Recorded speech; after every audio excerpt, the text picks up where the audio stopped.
যেদিন আমার স্বামী দ্বিতীয় বিয়ে করে তার নতুন বউকে নিয়ে বাসা আসলো, সেদিনে আমি জানতে পারলাম আমি প্রেগনেন্ট।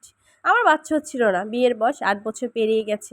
লাস্ট 2টা বছর আমার স্বামী আমার সঙ্গে প্রচণ্ড বাজে ব্যবহার করতো। সে সবসময় বলতো সে আমাকে ডিভোর্স দিবে, সে দ্বিতীয় বিয়ে করবে। এই নিয়ে অনেক ডাক্তার দেখাইছি, ডাক্তার বলছে কোনো সমস্যা নাই, আল্লাহ চাইলে হবে। ওদিকে আমার শাশুড়ি আমাকে সহ্য করতে পারছিল না, সে পারলে এখনই তার ছেলেকে বিয়ে দিয়ে দেয়। আমার ননদ আমাকে দেখতে পারতো না, মোট কথা শ্বশুরবাড়ি কেউই আমাকে পছন্দ করতো না, শুধুমাত্র আমার বাচ্চা না হওয়ার জন্য। আমি আল্লাহর কাছে অনেক কান্নাকাটি করি। বেশ কয়েকদিন পর্যন্ত আমার অনেক অসুস্থ লাগছিল।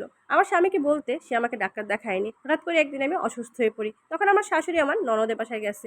আমি চিন্তা করলাম যেহেতু আমার কাছে টাকা আছে, আমি যাই ডাক্তারটা দেখিয়ে ফেলি। তা আমি ডাক্তার দেখাতে চলে গেলাম। ডাক্তার কাছে সব কিছু খুলে বলতে সে আল্ট্রাসাউন্ড করতে বললো।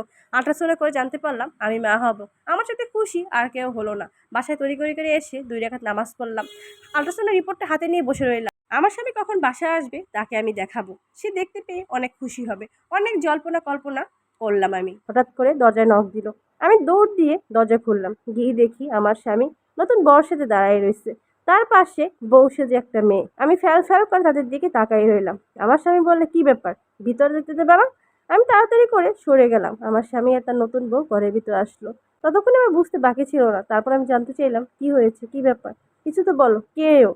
আমার স্বামী বলল, কেন দেখে বুঝতে পারছো না? আমি বিয়ে করেছি। সাথে ছিল তার একটা কাগজ। সেই কাগজটা আমার হাতে ধরিয়ে দিল। আমি বললাম, এটা কি? বলছে, খুলে দেখো এটা কি। খুলে দেখলাম ডিভোর্স লেটার। আমার স্বামী তখন আমাকে বলল, তাড়াতাড়ি করে ডিভোর্স লেটারে সই দাও। আমি ডিভোর্স পেপারে সই দিতে গেছিলাম, তারপর চিন্তা করলাম, না, ডিভোর্স পেপারে আমি সই দেবো না। যেহেতু আমার সন্তানের বাবা আমার স্বামী, সেহেতু আমার সন্তানের পিতৃ পরিচয় প্রয়োজন আছে, তো ডিভোর্স পেপারে আমি সই দেবো না, কখনোই দেবো না।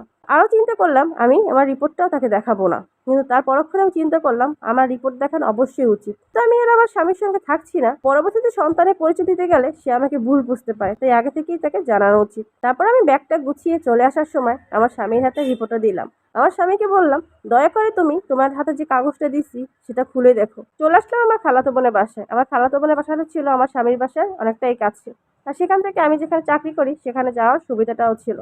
আমি জানতাম রিপোর্টটা হাতে পাওয়ার পর আমার স্বামী আমাকে অনেক খুঁজবে। আমার অসুস্থতার কথা জানিয়ে আমি আমার অফিস থেকে 1 সপ্তাহ ছুটি নিয়ে নিলাম। আর একদিন পরে আমার স্বামী আমার খালাতো বোনের মোবাইলে ফোন দিল। আমার খালাতো বোন তাকে বলে দিল, না, ও তো এখানে আসেনি, ওকে দেখিনি। আমার পরে প্রেগনেন্সির সমস্ত টাইমটাই পার হয়ে গেল। তো যেদিন আমার বাচ্চা হবে সেদিন অবশ্যই বাচ্চার বাবাকে প্রয়োজন।